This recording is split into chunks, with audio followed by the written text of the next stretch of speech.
আসসালামু আলাইকুম। 2011 সালে ফেলানী হত্যা থেকে শুরু করে 2024-এ এসে স্বর্ণা দাস নামক এক কিশোরীকে হত্যা।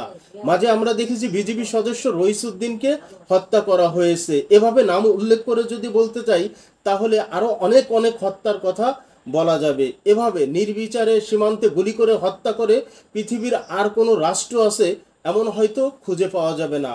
প্রশ্ন হলো, এভাবে আর কত হত্যার শিকার হতে হবে নিরীহ বাংলাদেশিদের? বিগত 16 বছরে প্রায় 800 জনকে হত্যা করা হয়েছে।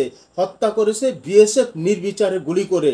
প্রতিবারই হত্যার পর একটা বক্তব্য আমরা শুনেছি, যেটা অনেকটা লিখিত এবং সাজানো বক্তব্য ছিল। সেটি হলো, চোরার কারবারিরা বিএসএফের উপর হামলা করেছে। তারা হামলা থেকে প্রতিহত করার জন্য, হামলা থেকে রক্ষা পাওয়ার জন্য তারা গুলি চালিয়েছে। এভাবে একটা বক্তব্য তারা পেশ করেছে। এর চাইতেও নির্মম, এর চাইতেও নিষ্ঠুর, বেদনাদায়ক যে বক্তব্য, সেটি হলো স্বৈর শাসকের পক্ষ থেকে বলা হতো এগুলো বিচ্ছিন্ন ঘটনা। দর্শক, আপনারা যদি একটু খেয়াল করেন, বিজিবি জওয়ান রইসউদ্দিনকে যখন হত্যা করা হলো, তারপরেই কিন্তু ভারতের পক্ষ থেকে বক্তব্য আসার আগেই স্বৈর শাসকের নৌ পরিবহন প্রতিমন্ত্রী খালেদ মাহমুদ চৌধুরী বললেন এটা বিচ্ছিন্ন ঘটনা। এবার মৌলভীবাজারের কুলাউড়া সীমান্তে স্বর্ণা দাস নামক এক কিশোরীকে হত্যা করেছে বিএসএফ। একজন কিশোরীকে হত্যা করেছে বাংলাদেশি হিন্দু সম্প্রদায়ের। এতটা জঘন্য এবং মর্মান্তিক নির্বিচারে হত্যা সীমান্তে করে, আগেই বলেছি পৃথিবীতে আর কোনো রাষ্ট্র আছে এমন নজির হয়তো খুঁজে পাওয়া যাবে না। যাই হোক, বিগত স্বৈরশাসকের আমলে এই সীমান্তে হত্যার কিভাবে বক্তব্যগুলো দেওয়া হতো, কিভাবে এর জবাব দেওয়া হতো, সেগুলো কিন্তু আমরা লক্ষ্য করেছি। এবার স্বর্ণা দাসকে হত্যা করেছে বিএসএফ, তার প্রতিক্রিয়া অন্তর্বর্তীকালীন সরকার কিভাবে দেখিয়েছে সেটাই তুলে ধরব।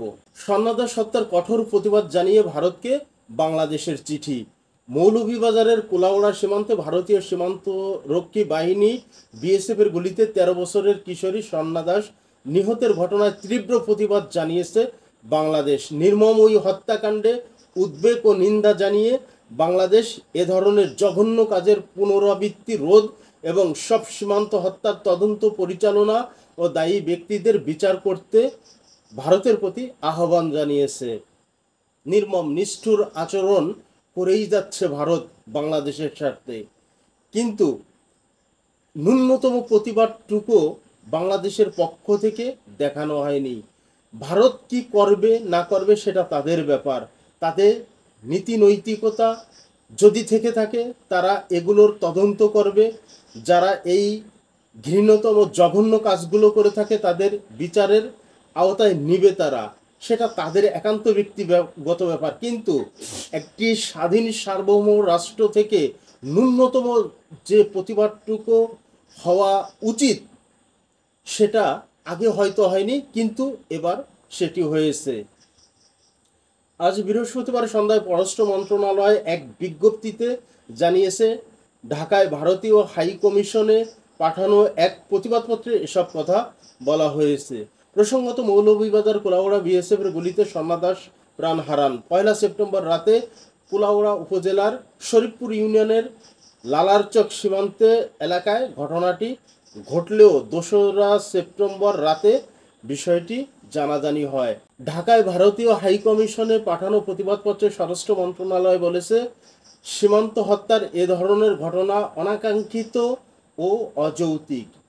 পূর্বের স্বৈরশাসক বলেছিল যে বিচ্ছিন্ন ঘটনা, এবার কিন্তু সেটা বলা হয়নি, এবার বলা হয়েছে অনাকাঙ্ক্ষিত, যা আমরা আকাঙ্ক্ষা করি না, আমরা তীব্র প্রতিবাদ জানাই।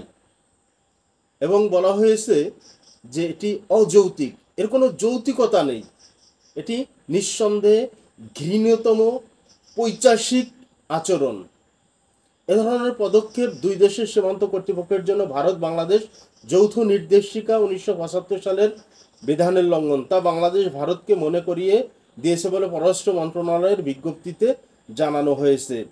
বাংলাদেশ সরকার এই ধরনের জঘন্য কাজের পুনরাবৃত্তি রোধে এবং সব সীমান্ত হত্যা তদন্ত পরিচালনা, দায়ী ব্যক্তিদের চিহ্নিত করে বিচারের আওতায় আনার জন্য ভারত সরকারের প্রতি আহ্বান জানিয়েছেন। এটাই হওয়ার উচিত, যেটা বর্তমান অন্তর্বর্তীকালীন সরকার পররাষ্ট্র মন্ত্রণালয়ের পক্ষ থেকে যে কড়া প্রতিবাদ জানিয়েছে, এটা যদি ইতিপূর্বে আমরা দেখতাম বা হতো, তাহলে হয়তো সীমান্তে এভাবে নির্বিচারে বাংলাদেশিদেরকে হত্যার শিকার হতে হতো না। আল্লাহ হাফেজ।